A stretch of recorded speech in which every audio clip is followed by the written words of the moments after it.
Buenos días. ¿Cómo estamos? Bien, bien, con muchas ganas de hablar, por lo que veo, o por lo que escucho. Pues os vamos a dar la oportunidad de poder hablar. ¿Qué tal ha ido la semana? Bien, yo no sé vosotros, pero esta semana he sentido el frío ese que nos recuerda que el invierno está llegando. Hasta esta semana yo no he tenido tanto frío. No sé si vosotros os ha pasado lo mismo, porque realmente, bueno, si miráis las montañas, ya están nevadas. Y la verdad es que se nota, realmente se nota ya el fresquito que se mete en los huesos. En esta mañana queríamos reflexionar juntos sobre qué cosas podemos agradecerle a Dios de lo que ha pasado durante esa semana. ¿Por qué podemos darle gracias? Y me gustaría que, pues eso, que nos compartierais vosotros, ya que tenéis tantas ganas de hablar, una de las cosas por las cuales queréis darle gracias a Dios.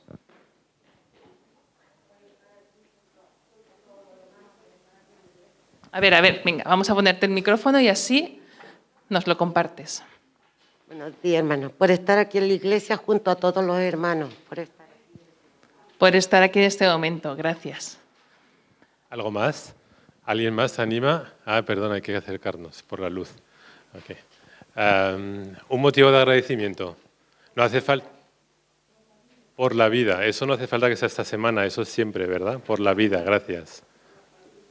Por la salud, importante, ¿verdad? Sobre todo cuando empieza a faltar es cuando nos damos cuenta de lo importante que es tener salud. Por los vecinos. Gracias, Saray.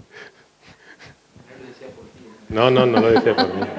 Pero gracias, Saray, igual. Somos vecinos, por eso, sí, por los que no saben. ¿Algo más que os gustaría dar las gracias, en particular esta semana? Por este día de descanso, después de una semanita bien cargada, ¿verdad? Sí, es verdad que hay semanas más difíciles que otras. Y gracias a Dios nos puso este oasis en medio de la semana, sí, para terminar de, ¿cómo cambia, eh? ¿Cómo cambia? Y me pregunto muchas veces, ¿qué haría si no tuviéramos el sábado? Para decir, stop, cambiemos el chip. Qué maravilla. Yo quería esta mañana dar las gracias por los amigos. Va un poco en la idea de Saray también. Los amigos que siempre nos ayudan, que siempre nos acompañan, que siempre están ahí para echarnos un cable. Y en particular por nuestro amigo Jesús. En Éxodo 33:11 leemos un texto que me ha gustado mucho, que dice así, a ver. Y hablaba Jehová a Moisés cara a cara, como habla cualquiera a su compañero. Qué bonito, ¿no? Cara a cara, como habla cualquiera a su compañero. Qué bonito poder hablar así con Dios, poder hablar así tranquilamente. ¿Sabéis? Otro de los personajes que nos dice la Biblia también es Enoc. Enoc caminaba con Dios y Enoc era amigo de Dios. Sabemos muy poquitas cosas de él, pero sabemos que lo tenemos como referencia a ese nivel, ¿no? Como amigo de Dios. Abraham también nos dice la Biblia que fue amigo de Dios. Tenemos varios ejemplos como Isaac, Jacob, José, David, Elías, Eliseo, Josué, Ana. Muchos personajes bíblicos del Antiguo Testamento se califican como amigos de Dios. En el Nuevo Testamento tenemos otros tantos amigos, los discípulos eran amigos de Jesús, tenemos a Marta, tenemos a María, tenemos a su hermano, tenemos muchos personajes que eran amigos de Jesús. Y nosotros también somos amigos de Jesús. Él nos dice en Juan 15:15, Ya no os llamaré siervos, porque el siervo no sabe lo que hace su señor, pero os he llamado amigos, porque todas las cosas que oí de mi Padre os las he dado a conocer. Él, a través de la palabra, nos ha dado a conocer a cada uno de nosotros todas esas cosas, con lo cual también nosotros somos sus amigos. Pero lo que sí que está claro, que Jesús tiene una cualidad súper bonita en tanto que amigo, que a veces no todos las tenemos, y es que Él no se impone. Él no nos fuerza a ser amigos de Él. No es el amigo pesado que está ahí todo el tiempo. No, Él es un amigo respetuoso. Él es un amigo que siempre nos va a abrir su puerta, pero nunca se va a imponer en nuestras vidas. ¿Cómo nos dice Apocalipsis 3:20? Pues retoma esta idea diciendo así: He aquí, yo estoy a la puerta y llamo. Si alguno oye mi voz y abre la puerta, entraré a él y cenaré con él y él conmigo. Él nos está siempre esperando. A veces nos cuesta ir hacia Él, pero Él siempre estará ahí. Él siempre es nuestro amigo fiel que nos acompaña. Y es por eso que me gustaría dar gracias en esta mañana por los amigos y en especial por nuestro amigo Jesús. Y ojalá en esta mañana podamos sentirle ahí a la puerta y a través de este momento de alabanza pues poder realmente abrir esa puerta, dejar al Señor que entre en nuestras vidas ahora y por mucho tiempo. Así que os invitamos a empezar a alabar al Señor, a seguir alabando al Señor, entonando un himno que habla de alabanza, que habla de agradecimiento y de tantas cosas preciosas que el Señor hace en nuestras vidas. Que todo lo que soy alabe al Señor con todo mi corazón. De tu grande amor cantaré, tu nombre alabaré.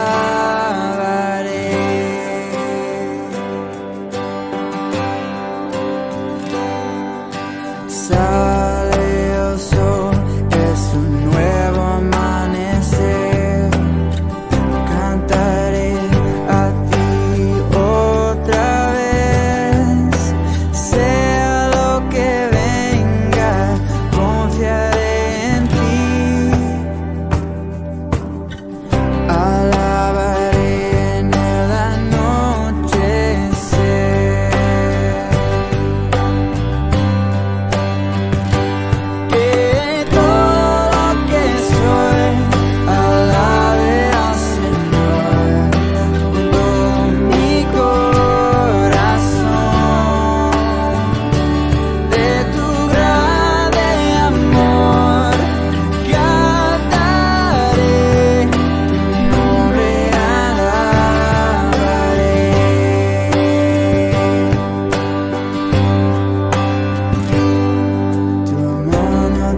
Seguimos así de pie porque seguimos alabando, ¿verdad? Seguimos todos juntos alabando. Y ahora vamos a entonar otro canto que nos ha hecho pensar a esas amistades de infancia, esas amistades con Jesús también, como hemos dicho, empezamos a hacer planes y tenemos sueños y tenemos ganas de hacer grandes cosas, ¿no? Y nos proyectamos en el futuro. Y qué bonito si esos planes los hacemos junto a nuestro Señor. Así que este canto nos invita a seguir, a dejarnos guiar, a soñar grandes cosas al lado de nuestro Señor.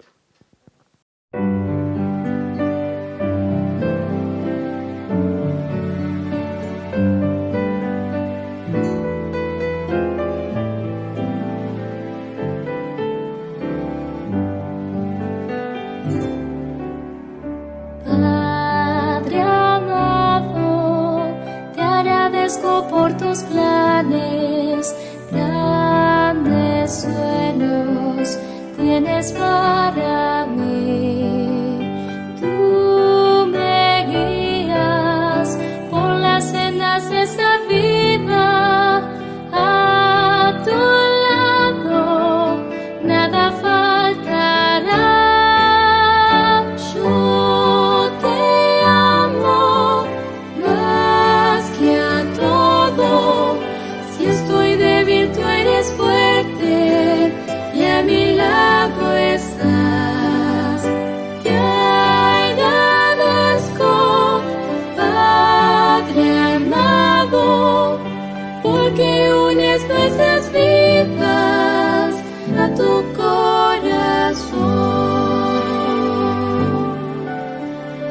Padre amado, te agradezco por tus planes, grandes sueños tienes para mí.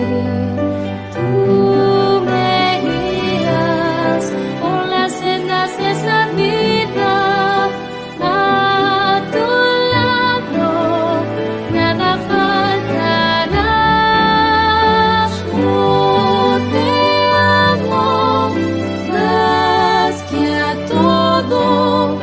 Si estoy débil, tu gran fuerza nunca fallará. Por tu gracia te imploro que transformes hoy mi vida con tu bendición.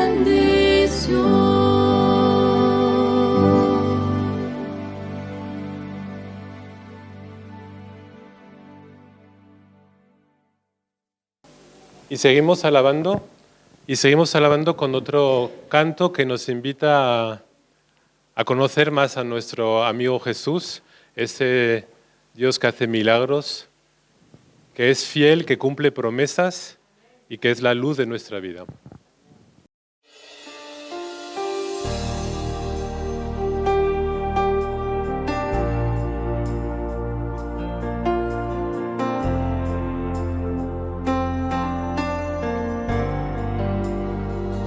Aquí estás, debemos mover, te adoraré,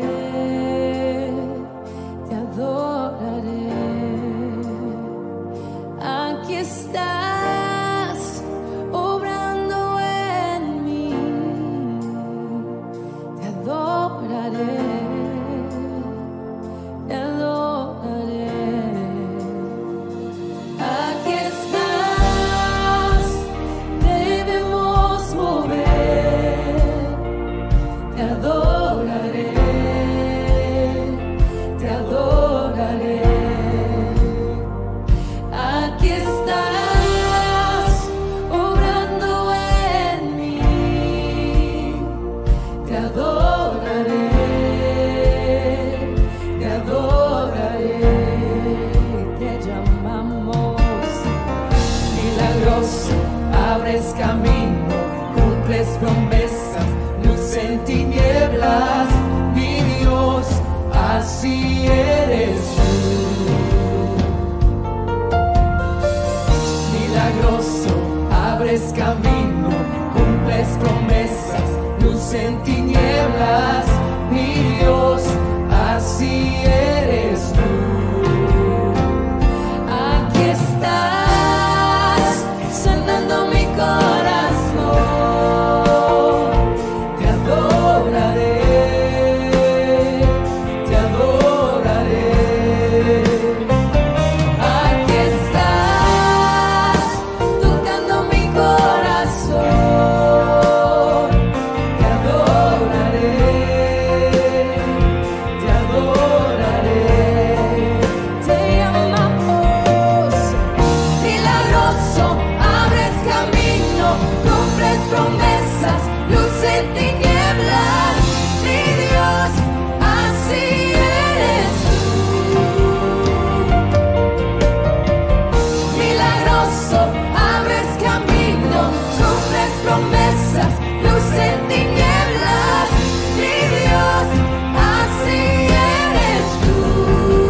sobrando. Siempre estás sobrando. Aunque no pueda ver, estás sobrando. Aunque no pueda ver, estás sobrando. Siempre estás sobrando. Siempre estás sobrando. Aunque no pueda ver, estás sobrando. Aunque no pueda ver, estás sobrando. Siempre estás sobrando. Siempre estás sobrando. Aunque no pueda ver, estás sobrando. Aunque no pueda ver, estás sobrando. Siempre estás sobrando. Siempre estás sobrando. Milagroso, abres camino, cumples promesas, luz en tinieblas, mi Dios, así eres tú. Milagroso, abres camino, cumples promesas, luz en tinieblas, mi Dios, así eres tú. Milagroso, abres camino, cumples promesas, luz en tinieblas, mi Dios, así eres tú. Milagroso, abres camino, cumples promesas, luz en tinieblas, mi Dios, así eres tú. Solo así eres tú. Así eres tú. Así eres tú. Así eres tú. Así eres tú. Así eres tú. Así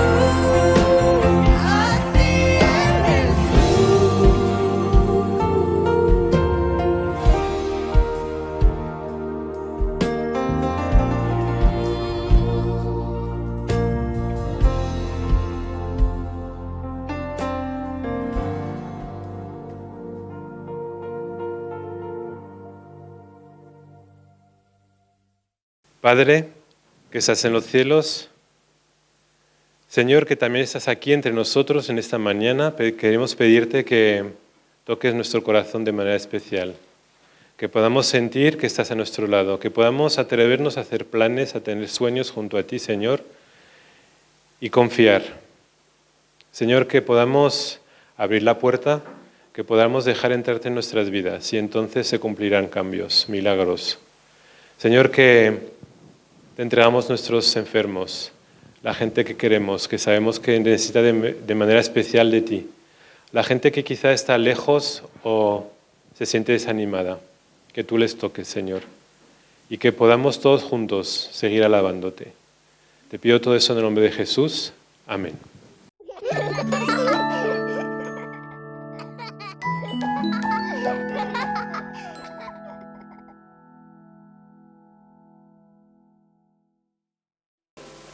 Buenos días, chicos, ¿qué tal? ¿Cómo estáis? Uy, qué bien, más flojo. Eso no se lo cree, vamos, nadie. Hola, buenos días, ¿qué tal? ¿Cómo estáis? Bien.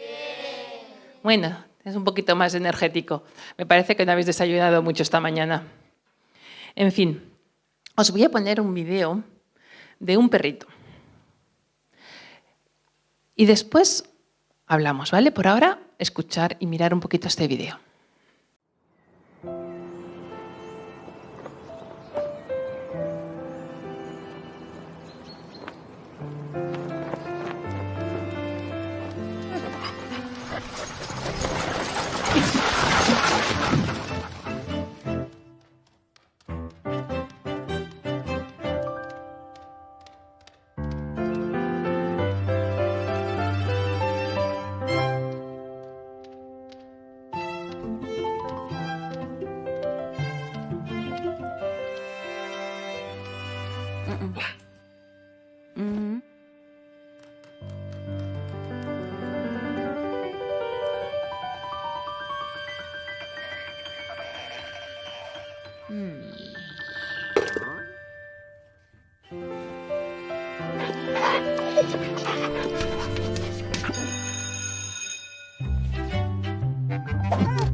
Es bonita. A mí también me gustó mucho, me tocó. ¿Sabéis?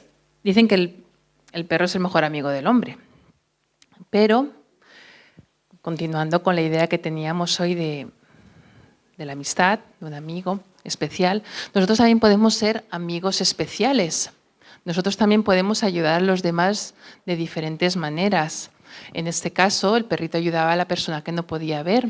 Nosotros seguro que alrededor nuestro tenemos también personas que tienen algún hándicap, tienen alguna dificultad.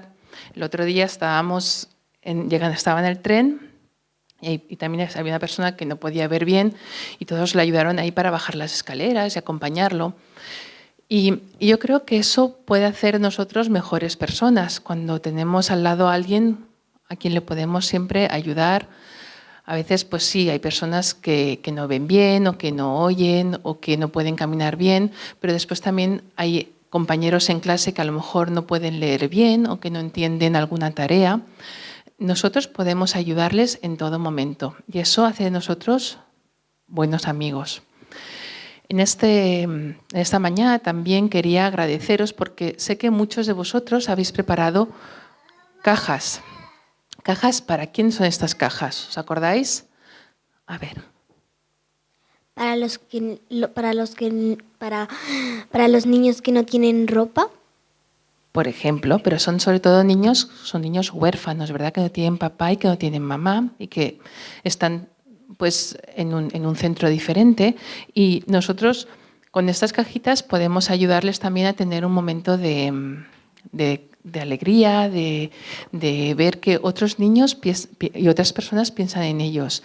Y eso también pues, hace de nosotros mejores personas. Así que os quería agradecer porque he visto pasar por los chats que hoy vais a hacer vuestras cajas y vais a traerlas y os quería agradecer por ello. Y os quería animar también a seguir en esta dinámica, en esta idea de poder ayudar a los demás, porque siempre es bueno y es bonito darle de nuestro tiempo a otros, ¿ok? Y darle nuestro apoyo y nuestra ayuda a aquella persona que lo necesita. Y a los papás recordarles que las cajas, aunque luego lo dirán también María y Rosa, las cajas los que no la han traído hoy todavía la pueden traer la semana que viene y también pueden ayudar a otra persona realizando esta bonita labor. Chicos, muchas gracias y feliz sábado.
Buenos días, estoy muy feliz de poder estar contigo. Muchas gracias por su invitación. Il faudrait que je pratique plus l'espagnol pour aller plus loin. Donc désolé, je vais continuer en français, même si à l'école j'ai appris un peu d'espagnol, mais ça remonte à loin et je n'ai pas l'occasion de beaucoup partager. En tout cas, on est très heureux de pouvoir être avec vous. Je suis avec Sabrina, mon épouse, et Eliora, notre petite fille. Merci de cette invitation. Et ce matin, j'aimerais partager avec vous un texte qui est un peu particulier.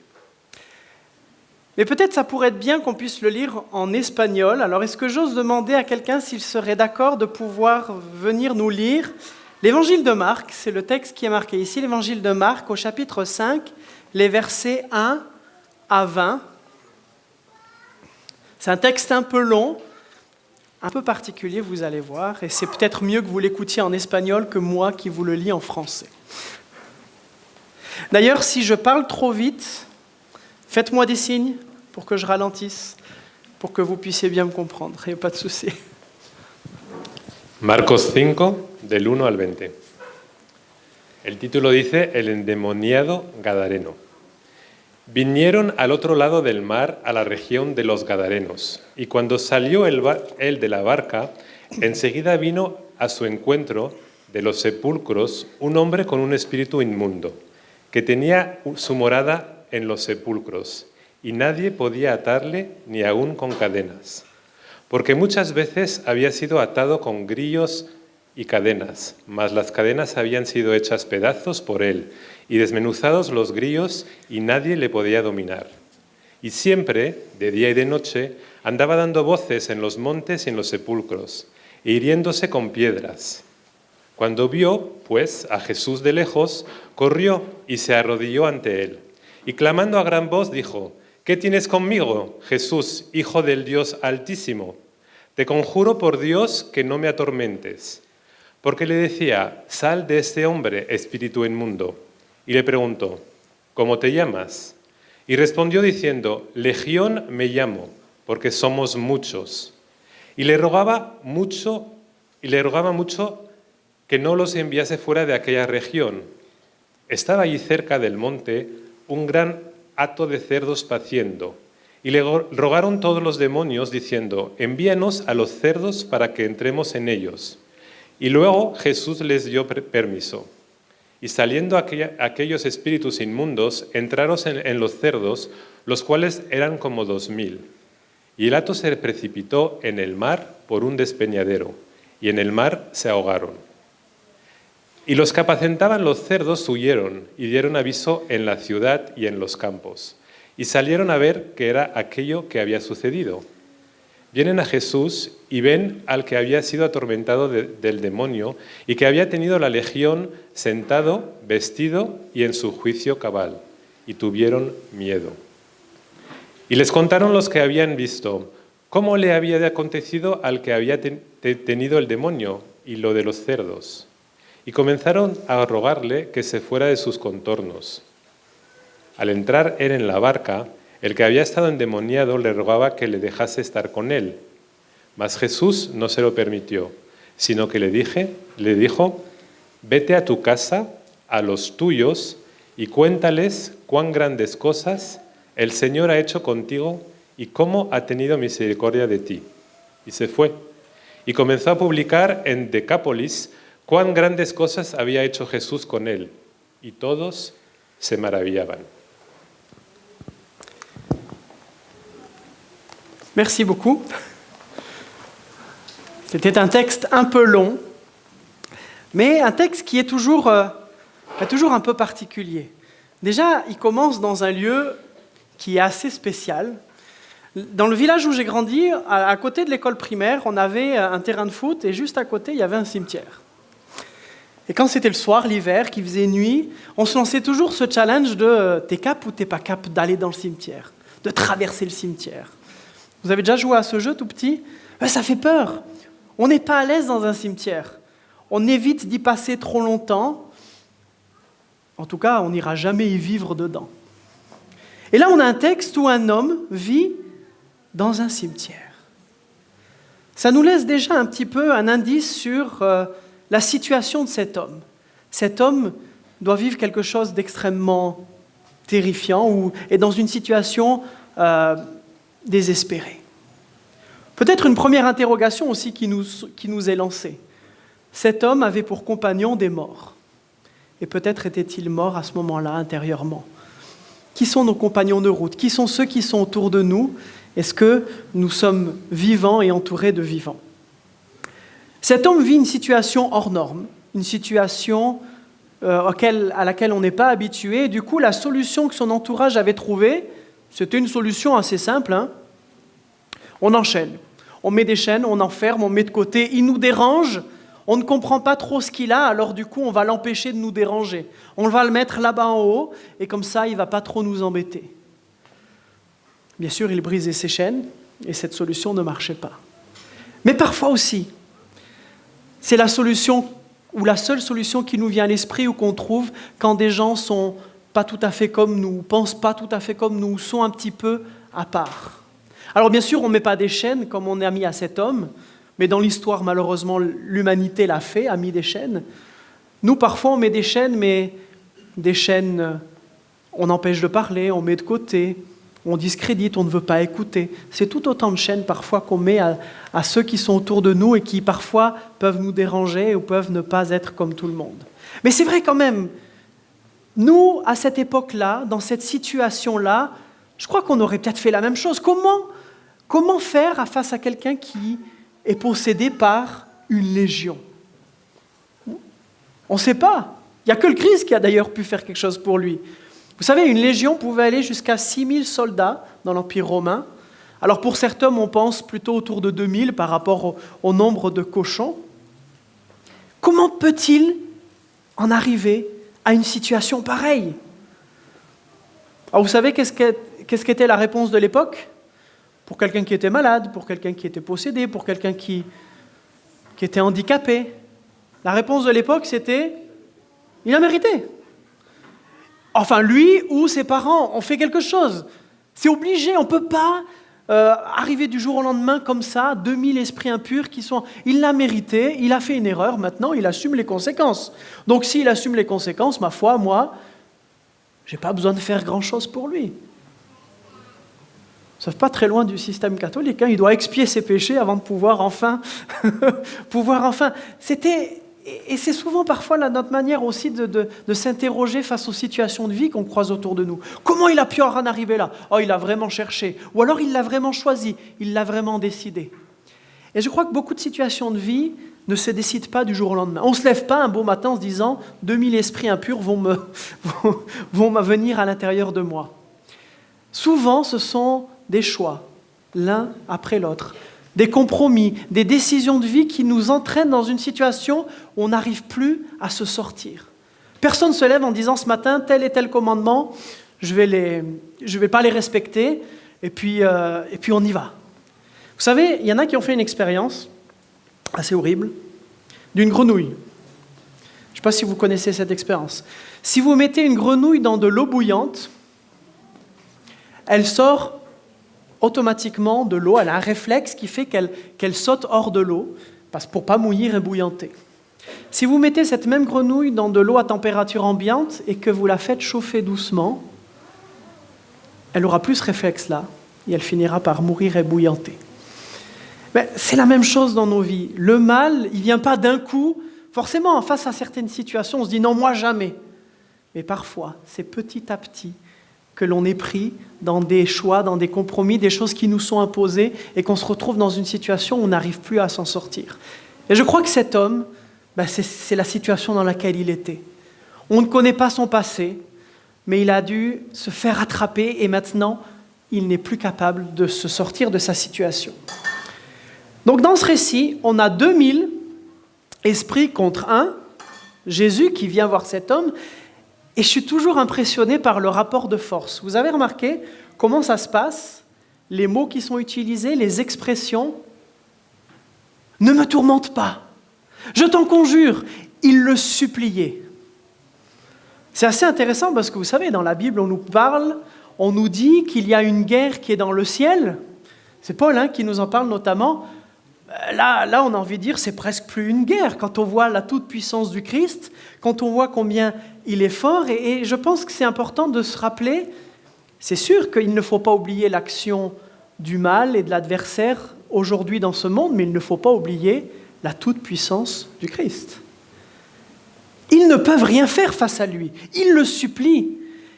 Et ils vont avoir cette demande qui est étrange et qui va encore plus rajouter à la sensation d'étrangeté du texte. Le fait qu'il soit bizarre. Cette demande de pouvoir aller dans des cochons et de pouvoir aller se jeter dans la mer, comprendre ici le lac de Galilée, qu'on appelait aussi mer de Galilée. Pourquoi aller tuer des cochons dans un lac? Assez étonnant. Ce qui en tout cas fait que ce texte est encore plus bizarre. Je crois qu'on comprend ça plus loin.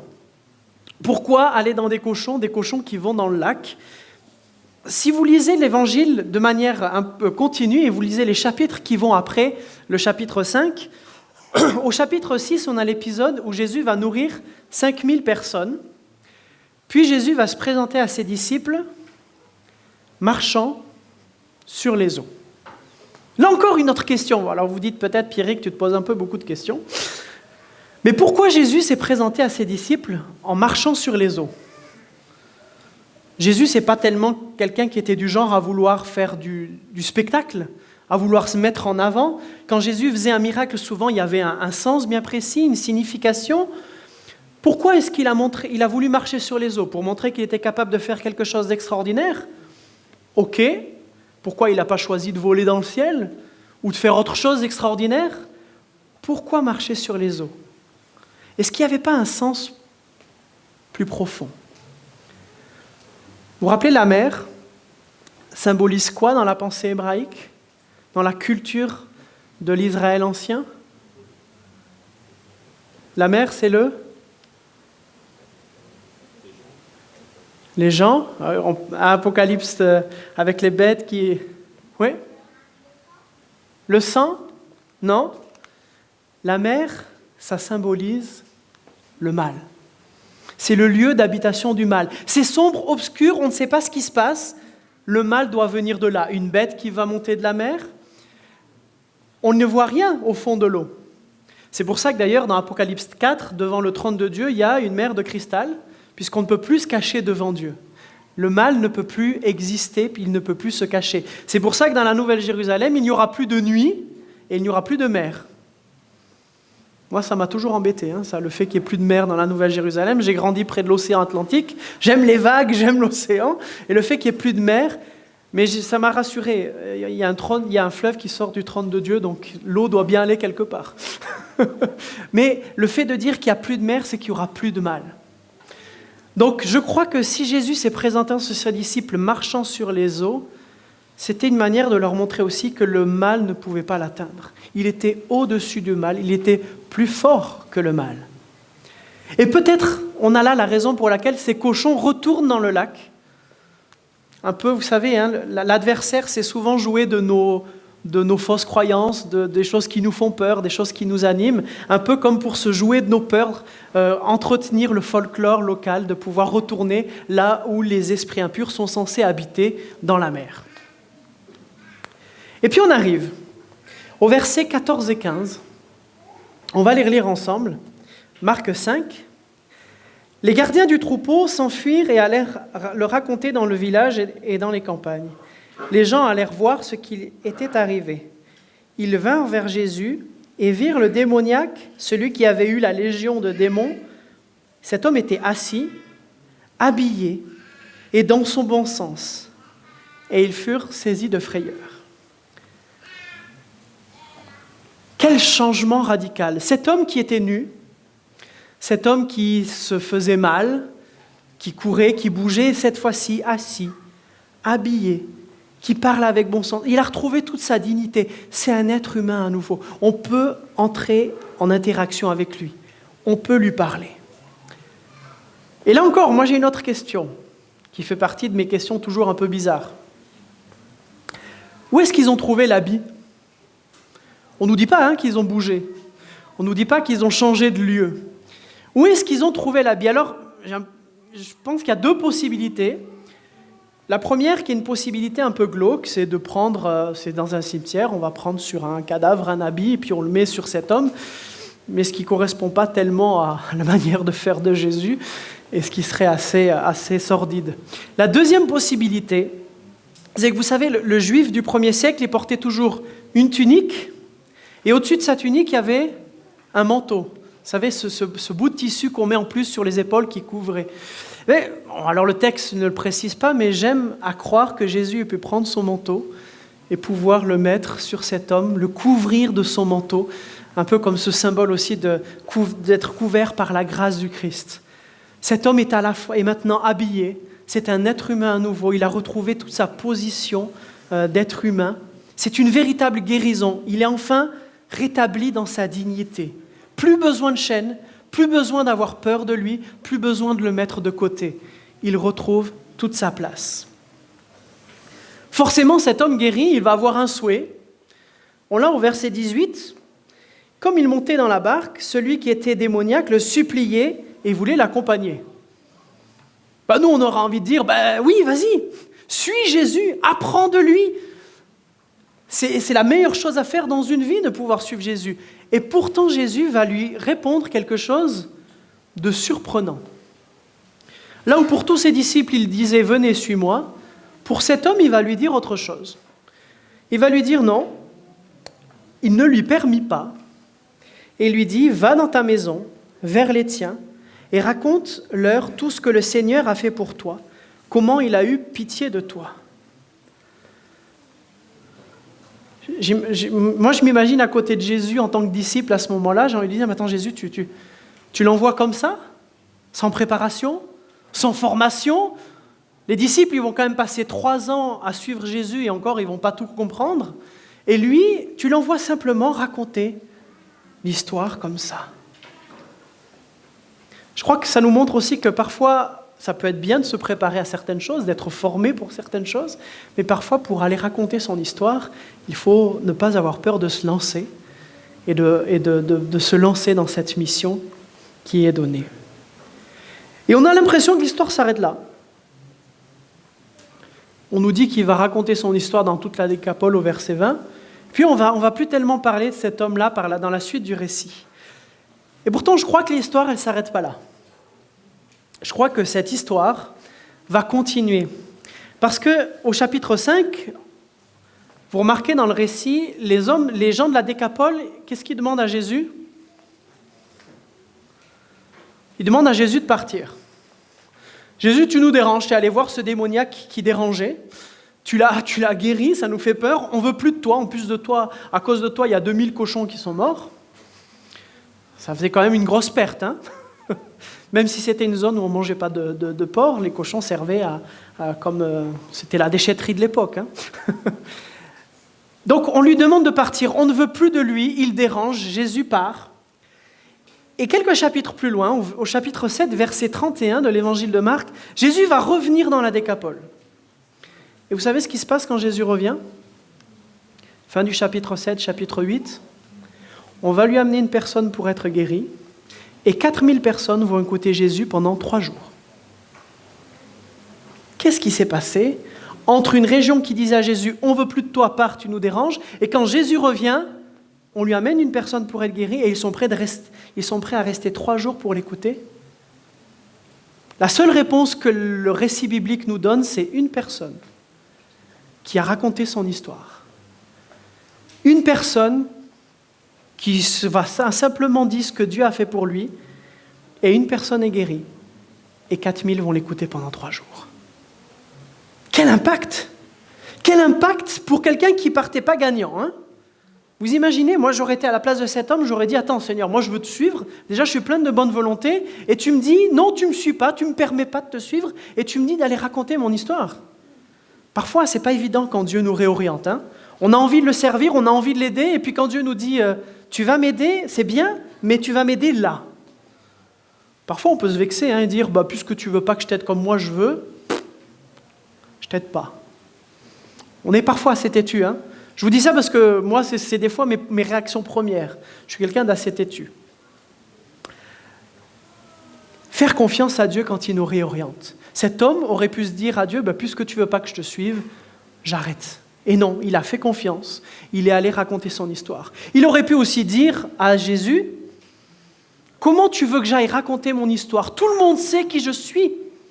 Tout le monde sait que j'étais ce fou qui vivait tout nu au milieu des tombeaux, qui se faisait mal, qui racontait n'importe quoi. Comment ils vont pouvoir m'écouter et accorder du crédit à tout ce que je dis ?» Il aurait pu dire ça. Et non. Il est allé au-delà de ça. Il a simplement fait. Et je crois que ça nous montre aussi que peu importe notre passé, quand nous racontons notre histoire, quand nous racontons ce que Dieu fait pour nous dans notre vie, ça a un impact extraordinaire. Vous savez, quand on pense à l'évangélisation, quand on pense au mandat évangélique, allez, faites de toutes les nations des disciples et baptisez-les au nom du Père, du Fils et du Saint-Esprit, enseignez-leur à garder tout ce que je vous ai commandé. Souvent, quand on pense à la mission que Dieu nous donne, on pense à des campagnes d'évangélisation, on pense à des études bibliques, à des choses, des grandes actions qui sont faites. Et même si tout cela peut jouer un rôle, je crois qu'il y a une chose qu'il ne faut pas qu'on oublie. Il y a une étude qui avait été faite à Andrews, elle date maintenant de 2004, mais je ne pense pas que ça soit si différent que ça. Ceux qui connaissent les résultats de cette étude, je vous laisserai laisser les autres découvrir ou répondre. Il y a une étude qui a été faite à Andrews où on a demandé à des personnes qui ne sont pas nées dans l'Église, mais qui étaient maintenant dans l'Église, Quelle était la première raison pour laquelle ils ont mis pour la première fois le pied dans une église? Certains, ça vous dit quelque chose, cette étude, hein? On leur a demandé, voilà, pourquoi vous avez mis pour la première fois le pied dans une église? Et voici toutes les raisons qu'ils ont données. Pour certains, c'était des campagnes d'évangélisation. Pour d'autres, c'était l'église m'a aidé, j'avais besoin d'argent ou j'avais besoin de manger, on m'a secouru, on a répondu à mes besoins. Certains sont venus suite à du porte-à-porte. Un membre est venu toquer à la porte et puis il est venu en retour. Des personnes sont venues spontanément. J'ai cherché sur Internet et puis j'ai vu qu'il y avait une église à côté de chez moi, je suis venu. Des personnes qui sont venues parce que le programme que l'église proposait les a intéressés, un concert, des cours de cuisine, enfin, 1001 choses, 1001 idées. Certains sont venus pour l'école du sabbat, pour pouvoir étudier la Bible en petits groupes. Ils le faisaient dans la maison de quelqu'un, ils sont venus après dans l'église. Certains sont venus parce qu'ils voulaient entendre ce pasteur, ils avaient entendu parler de lui et ils se sont dit on va venir. Et la dernière raison évoquée, c'était j'ai un ami qui est chrétien qui m'a invité. À votre avis, combien sont venus pour des campagnes d'évangélisation? En pourcentage? À peu près. 2%, j'entends, je vois. À peu près? Très peu? 10%? D'accord? On est à 1%. L'église qui a rencontré une personne dans ses besoins, à votre avis, à peu près combien? Un peu plus? 5? Vous commencez un peu à vous méfier, non? Vous dites, si je dis 30 et que c'est 2? À peu près autour de ça, 5% dans ces eaux-là. Ouais, vous dites, on est à 1-2%. Des personnes qui sont venues suite à du porte-à-porte.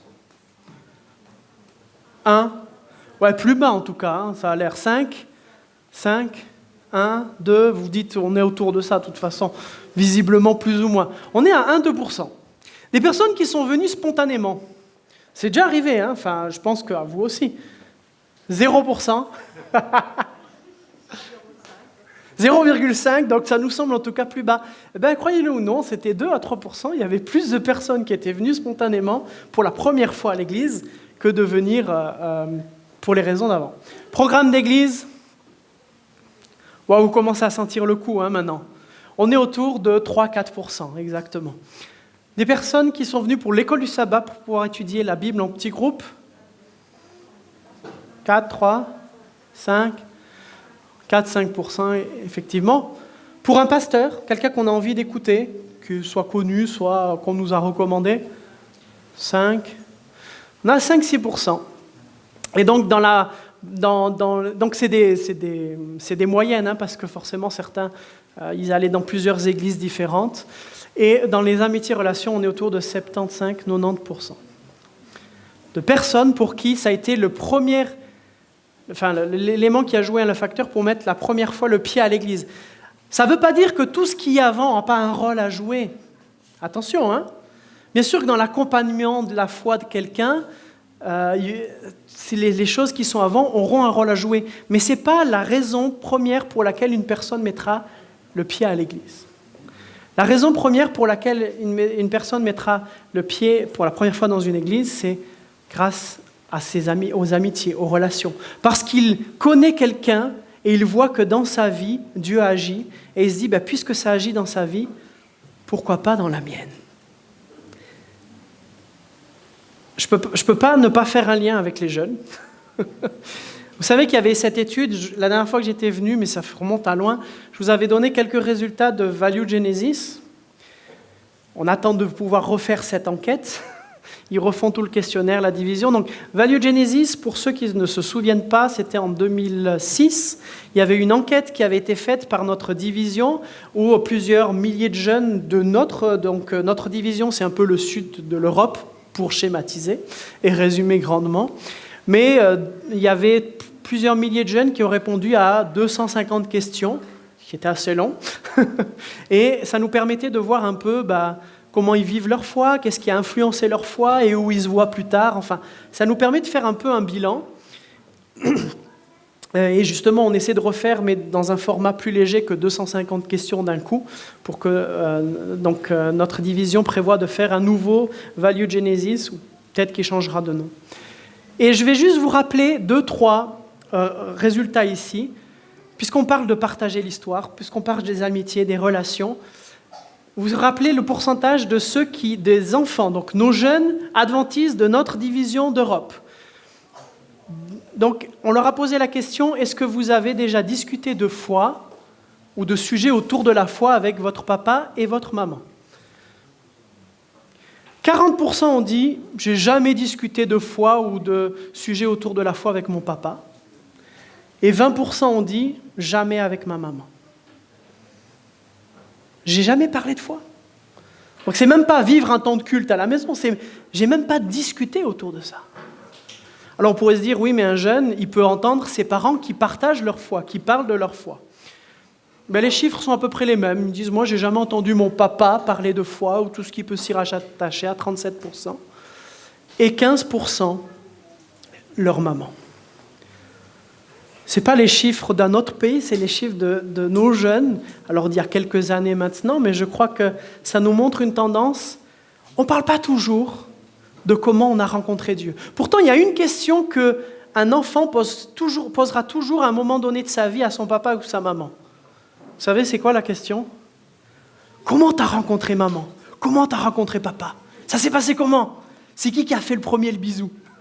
Mais ouais, les enfants, ils aiment les histoires. Ils aiment savoir ce que leurs parents ont vécu. Comment tu as rencontré Dieu ? Comment ça s'est passé ? Pourquoi tu es croyant maintenant ? Vous vous rappelez les personnes les plus influentes dans la conversion d'un jeune ? C'est un autre résultat de Value Genesis.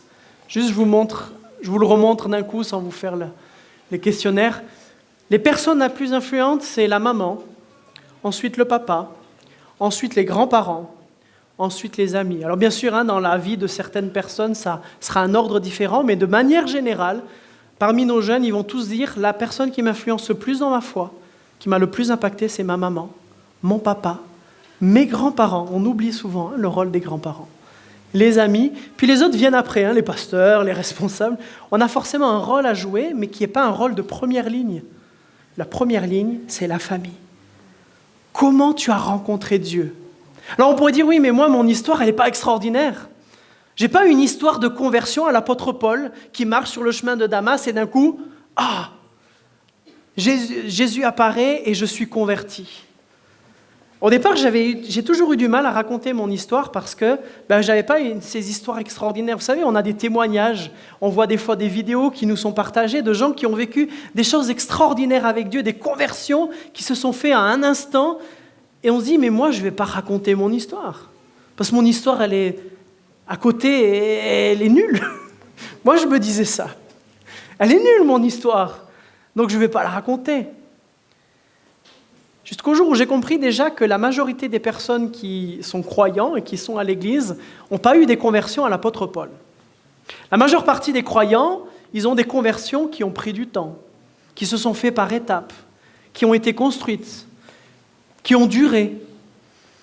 Et la plupart, et là, ça c'était la première chose que j'ai réalisée. Et la deuxième chose que j'ai réalisée, c'est que les gens, ils n'ont pas besoin d'entendre des conversions extraordinaires. Les gens, ils ont besoin d'entendre des choses vraies, qui marchent. Ils veulent juste savoir si Dieu c'est vrai, si le fait qu'il agisse dans nos vies, c'est vraiment juste. Regardez la manière avec laquelle on fait quand on doit acheter un nouvel appareil, un nouvel ordi, un nouveau téléphone, ou qu'on doit choisir un hôtel ou un restaurant. On a tous la même manière de faire. On va voir sur Internet, on va voir sur TripAdvisor, on va voir si les gens ont mis 5 étoiles, on va voir s'ils ont bien mangé, on s'en fiche que le commentaire soit élaboré, bien écrit, on veut juste savoir si ça a été bien pour ceux qui ont été là-bas. Avant de pouvoir se dire, tiens, peut-être pour moi, je vais l'envisager. Mais je crois que les gens autour de nous attendent de voir si les chrétiens vont mettre 5 étoiles à Dieu pour se dire, ah ouais, si ça marche pour eux, peut-être que ça peut marcher pour moi. Les gens n'ont pas besoin de conversion extraordinaire, ils veulent juste savoir si c'est vrai, si ça marche, avant de pouvoir l'envisager pour eux. En un sens, ici, l'évangélisation, elle Elle est assez simple, hein. Pas besoin de se lancer dans des grandes théories bibliques, pas besoin de devoir parler à des foules. Certaines personnes auront cet appel pour ça, ce don pour ça. Mais on peut simplement commencer par raconter notre histoire autour de nous. J'aimerais vous lancer un défi. Ça sera libre à vous de le relever. Mais je pense que ça vaut la peine que vous puissiez l'essayer et que vous puissiez prendre ce temps à la maison pour ça. Vous avez remarqué, souvent quand des gens nous posent des questions sur notre foi, c'est jamais le bon moment. Ça ne vous est pas arrivé? C'est dans le bus, dans le métro, dans le train, au moment où on doit descendre et qu'on nous pose la question « Pourquoi tu es croyant ?» Je me rappelle une fois, j'étais dans la région où avait grandi Sabrina, mon épouse, donc dans le sud-est de la France, à l'église de Digne-les-Bains, c'est l'église où ma belle-mère est actuellement, et je devais aller prêcher et faire l'école du sabbat, et on sort de la voiture. Au moment de rentrer, donc l'église est bordée par la route, au moment de rentrer, d'aller vers la porte de l'église, il y a une personne qui s'arrête, qui ouvre la fenêtre, qui s'arrête au milieu de la route, hein, qui ouvre la fenêtre, qui dit « Hé, vous les adventistes, c'est quoi ?» Donc le gars bloque la circulation, il y a des voitures derrière qui attendent. Moi, on m'attend dedans pour... il faut répondre quelque chose là en 30 secondes et forcément, on n'est jamais préparé à ça. Et on croit souvent que...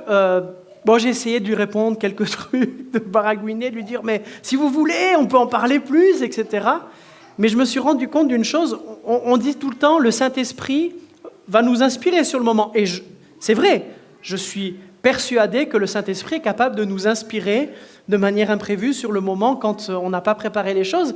Mais vous savez, à Collonges, on nous disait inspiration et transpiration peuvent souvent aller ensemble. Dieu peut nous inspirer dans notre préparation. Et vous savez, les meilleurs improvisateurs, les meilleurs humoristes qui savent improviser ou les meilleurs hommes politiques qui savent débattre sur le moment, c'est les mieux préparés. Ceux qui ont le plus réfléchi à « tiens, si on me pose ça, qu'est-ce que je vais dire? Si on me demande ça, qu'est-ce que je vais répondre ?» Et j'aimerais vous lancer ce défi de pouvoir raconter votre histoire en un claquement d'allumettes. Alors je suis gentil, je vous ai pris une grande allumette. Normalement, c'est avec une plus petite. Mais jusqu'au moment où l'allumette vous brûle les doigts, c'est le temps que vous avez. En gros, une dizaine de secondes pour pouvoir raconter votre histoire. C'est court, vous vous dites, c'est vrai. C'est vrai que c'est très court. Mais parfois, on n'a que 10 secondes parce que le bus va bientôt arriver à l'arrêt et que la personne va descendre et peut-être qu'elle n'aura plus l'occasion de pouvoir nous entendre. On a fait cette expérience plusieurs fois avec différents jeunes et à chaque fois que je leur demandais de raconter leur histoire en un claquement d'allumettes, pour ceux qui connaissent, ça fait partie d'une formation qui s'appelle « Devenir un chrétien contagieux ». À chaque fois, ces jeunes disaient « mais moi, jamais je pourrais raconter mon histoire en un claquement d'allumettes ». À la fin de la soirée, ils l'ont tous fait. Des jeunes de 16, 17, 18 ans, arrivaient à pouvoir raconter. Alors, il y avait une feuille avec un questionnaire qui les accompagnait, mais de se fixer, tiens, c'est quoi l'essentiel? Comment tu étais avant Jésus? Qu'est-ce qui a fait que tu te convertisses et qu'est-ce que ça a changé après? Quel est le thème central? Pour moi, c'était la recherche de sens. J'avais besoin de sens à ma vie et Jésus est celui qui a donné ce sens-là. Je vous invite à essayer déjà de faire ce coup d'allumette, de vous dire, ok, plutôt que de partir dans des histoires qui durent des heures, si je devais retenir d'une chose que Dieu a fait pour moi, qu'est-ce que ça serait? Un claquement d'allumette. Et le deuxième défi qui va avec. Imaginez, combien il y a de membres ici à l'église hispanique? À peu près 120.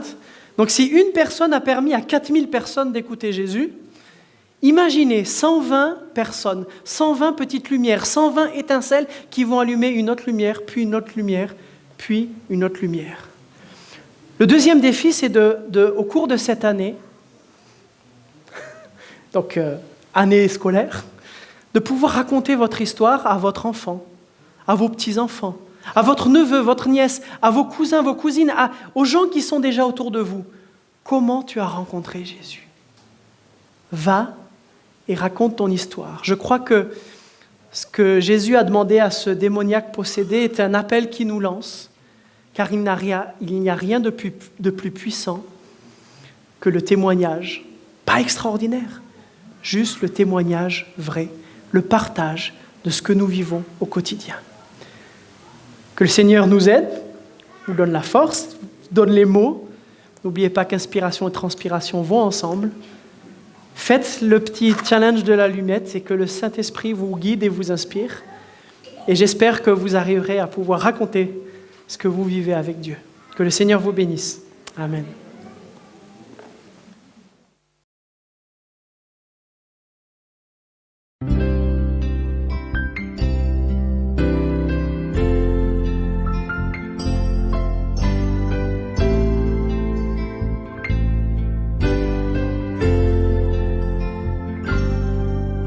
El Espíritu de Dios está en este lugar.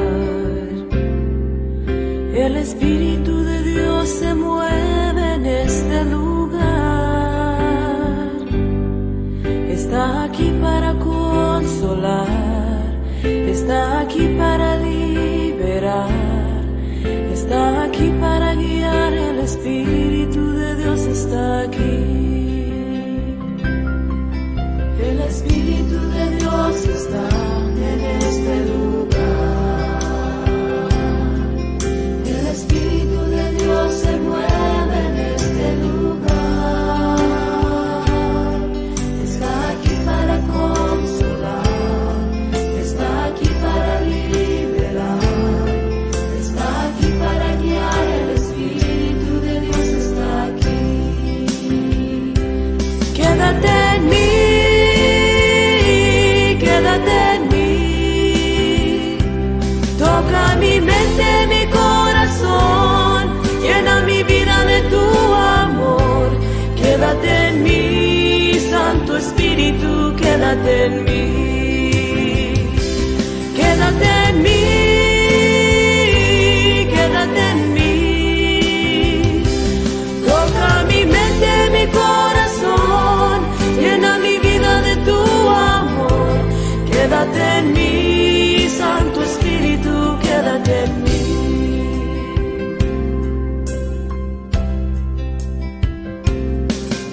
El Espíritu de Dios está en este lugar. El Espíritu de Dios se mueve en este lugar. Está aquí para consolar, está aquí para liberar, aquí para guiar. El Espíritu de Dios está aquí. El Espíritu de Dios está en este lugar. El Espíritu de Dios se mueve en este lugar. Está aquí para consolar, está aquí para liberar, está aquí para guiar. El Espíritu de Dios está aquí. Quédate en mí, quédate en mí. Toca mi mente, mi corazón, llena mi vida de tu amor. Quédate en mí, Santo Espíritu, quédate en mí. Quédate en mí.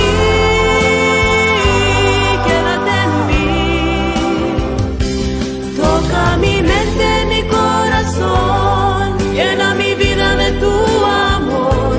Quédate en mí, Santo Espíritu, quédate en mí. Quédate en mí, quédate en mí. Toca mi mente, mi corazón, llena mi vida de tu amor. Quédate en mí, Santo Espíritu, quédate en mí. Quédate en mí, Santo Espíritu, quédate en mí. Quédate en mí, Santo Espíritu, quédate en mí. Quédate en mí, Santo Espíritu, quédate en mí.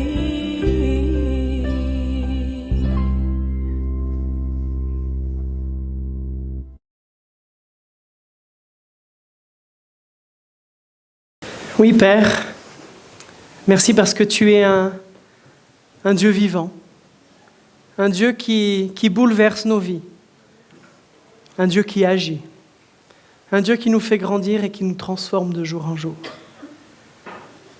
Seigneur, tu sais, ce n'est pas toujours facile de pouvoir parler de toi.